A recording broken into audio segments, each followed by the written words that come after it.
हर दिन कोरोना ऐसा कहर बरपा रहा है कि जिसे बयां नहीं किया जा सकता।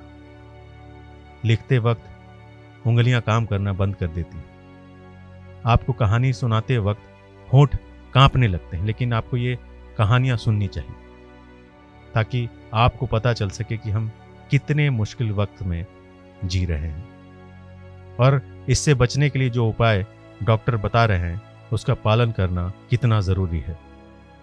8 साल की एक मासूम बच्ची एक सुबह जागती है।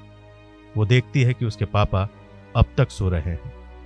वो पापा को जगाने की कोशिश करती है, लेकिन पापा बेड से उठते ही नहीं। वो कई तरीके से जतन करती है कि पापा जाग जाए। कभी पीठ थपथपाती है, कभी कान के पास मुंह लेकर जाकर बोलती है, कभी कहती है पापा अब तो उठ जाओ, मुझे बहुत भूख लगी। 16 घंटे बीत जाते हैं। 8 साल की मासूम को अब भी लग रहा है कि उसके पापा सो रहे हैं, अब जाग जाएंगे। लेकिन वो कैसे जागेंगे? उन्हें कोरोना मौत की नींद सुला चुका था।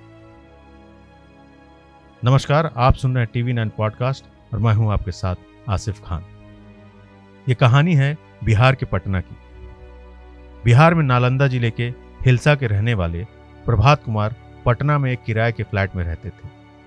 45 साल के प्रभात कुमार पटना के पूर्वी रामकृष्ण नगर के मधुबनी कॉलोनी में पिछले काफी वक्त से रह रहे थे। पटना के राजा मार्केट में उनकी हार्डवेयर की दुकान थी। प्रभात कुमार की अपनी पत्नी के साथ संबंध कुछ ठीक नहीं थे। पत्नी उनके साथ नहीं रहती थी। उन दोनों का तलाक का मुकदमा चल रहा था। प्रभात कुमार के साथ ही रहती थी उनकी इकलौती बेटी राधा रानी। प्रभात के मकान मालिक मनोहर ने बताया कि पिछले कुछ दिनों से प्रभात की तबीयत ठीक नहीं चल रही थी। उन्हें सर्दी, खांसी और बुखार था, लेकिन इसके बावजूद उन्होंने अपना कोई कोरोना टेस्ट नहीं कराया। वो किसी प्राइवेट डॉक्टर से अपना इलाज करवा रहे थे, लेकिन दवा का कुछ असर होता नहीं दिख रहा था। प्रभात शुगर के मरीज थे। बीमारी की वजह से उनका शरीर काफी कमजोर हो गया था। कोरोना के सारे लक्षण भी थे, लेकिन वो हॉस्पिटल में भर्ती नहीं हुए। उनकी तबीयत बिगड़ती गई। उस दिन उनकी 8 साल की बच्ची राधा रानी ने अपने पापा को जगाने की कोशिश की, लेकिन वो नहीं उठे। उसने पापा को जगाने के तमाम जतन किए, लेकिन वो नहीं उठे। पापा के सिर पर हाथ फेर कर कहा, पापा उठ जाओ, कब तक सोते रहोगे? लेकिन उसके पापा फिर भी नहीं उठे। फिर वो पेट पकड़कर भूख लगने का बहाना बनाने लगी। आमतौर पर वो जैसे ही भूख लगने की बात कहती, पापा झट से बिस्तर छोड़ देते थे, लेकिन इस बार उन्होंने कोई हरकत नहीं की। 8 साल की मासूम को पता नहीं था कि उसके पापा अब इस दुनिया में नहीं रहे। इस तरह से करीब 16 घंटे बीत गए। पता नहीं और कितना वक्त बीत जाता, लेकिन इसी बीच एक रिश्तेदार ने प्रभात के नंबर पर वीडियो कॉल किया। फोन बेटी ने उठाया।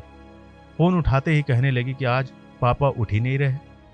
रिश्तेदार ने जब वीडियो कॉल से प्रभात की हालत देखी, तब जाकर उन्हें एहसास हुआ कि प्रभात की मौत हो चुकी है। प्रभात की बेटी राधा रानी को हॉस्पिटल ले जाया गया। उसका कोरोना टेस्ट हुआ, लेकिन वो नेगेटिव निकली। उसने जब पूरी कहानी डॉक्टरों को बताई तो उनकी आंखें भी नम हो गई। डॉक्टर को पूरा शक है कि उनकी जान कोरोना की वजह से गई। ये कहानी दिल को कचोटने वाली है। ये कैसा कहर बरपा है। रोज ऐसे न जाने कितनी कहानियां सामने आ रही हैं। कितनों के घर उजड़ रहे हैं, कितनों के सर से बाप का साया छिन रहा है, परिवार के परिवार तबाह हो रहे हैं। काश प्रभात वक्त रहते अपना टेस्ट करवा लेते।